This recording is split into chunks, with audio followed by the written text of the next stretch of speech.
Hey, Huckster here. You ever notice how easy it is to make certain people mad when you question their motives? I'm talking about Christians who attack people who don't believe. Now, I like to state the fact up front that I am a believer, but I don't believe what 99% of Christians believe. I think if Jesus were here today and he was a college professor teaching the Bible, most Christians would fail. They wouldn't even come close to a passing grade. And why do I say this? Christians today take a story that is about a certain thing, a certain time, a certain people, and they change it. They'll read a few passages here and a few passages there, and from the beginning of the Bible to the end of the Bible, they can't keep up with what's going on. Christians today will point their finger at atheists and say, "You are the wicked ones that my Bible speaks about." I think if these Christians were truly trying to convert people, instead of making videos to atheists who I think the majority of them have never killed, probably never stole, probably never committed rape. But who did in the biblical story? Who is Jesus calling the wicked? It was that holy people. And why was he calling them wicked? Because they were killing people. They were stealing. And they were probably raping. He called them thieves of widows' houses. If a thief is going to steal from someone, who would be probably the most vulnerable? Some lady who's lost her husband, lost her means of income, and you go in and steal their house. Who was doing this? Who was Jesus talking about? He was talking about that holy people. History can tell us. There's a lot of Jewish historians from that first century that can tell us that the holy people, if you didn't pay your tithes, they would beat you up. They would beat you probably to death. If you still didn't pay, throw you in prison, take your property. Vipers, snakes. Remember those words from Jesus, directed toward the wicked, who was the holy people at that time. The same holy people Daniel talks about had that power, and that all would come to a consummation when the power of that holy people was broken. Jesus broke that power. Christians today, no, he didn't accomplish that. Of course he did. That stronghold, Jesus tells Paul that he would relieve them of that oppression from those wicked people.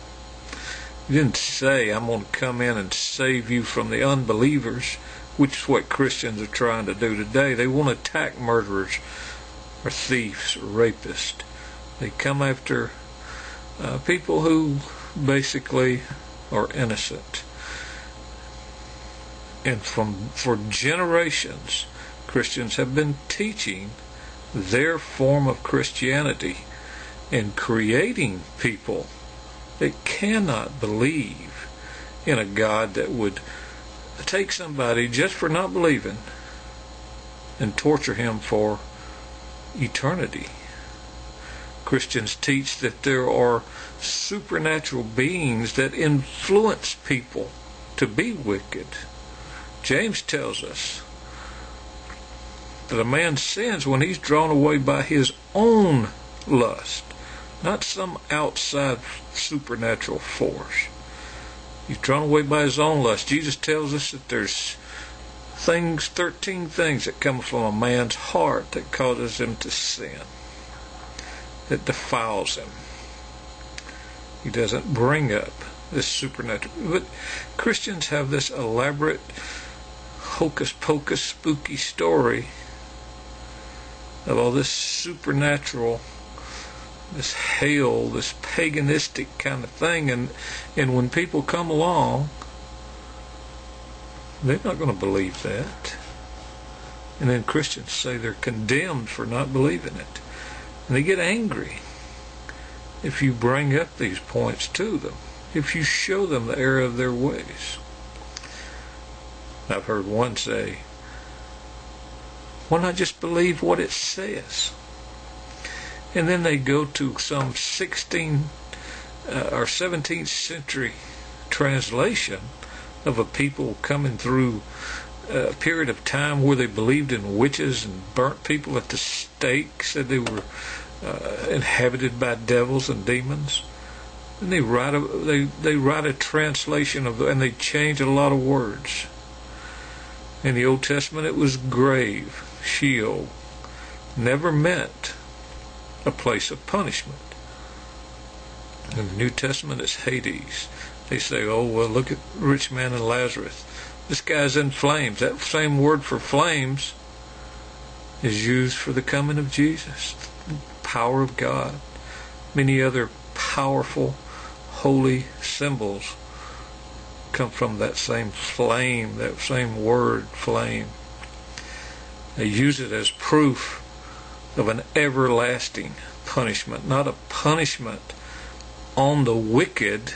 You got to get that clear. It's not on all the unbelievers, and it's the punishment on the wicked.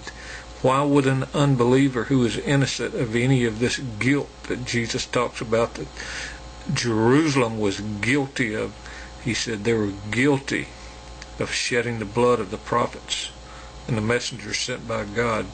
John in Revelation says Babylon, Jerusalem, was guilty. They had filled up their cup of sin. Not people today, just because they don't believe Christians' devil, demon, hell stories. It's pathetic. You Christians need to, you say God is not a loving God, but you make plenty of videos. This is my brother in love and blah, blah. But then when you really show us what your heart is all about, you speak of this hell, torment, pain, agony. And I hate to repeat this story of the old lady who never did anything wrong in her life except not accept this story. You can ask any preacher, where was this woman going to end up, and they'll tell you hell. There's been Jehovah's Witnesses come around, Mormons. Mormons is one of the silliest religions ever. The belief in some of Joseph Smith's fantastic stories to build a religion on, saying that he was a prophet of God. God and Jesus both visited him at the same time and told him all this.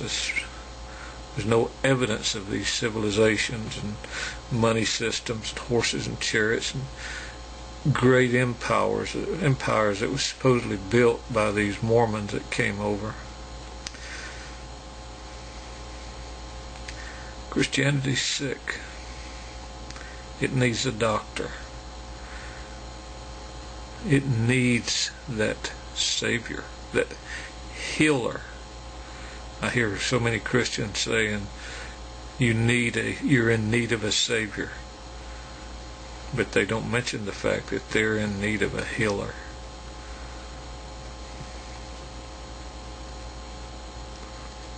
Peace, love, justice, understanding, music, and friends.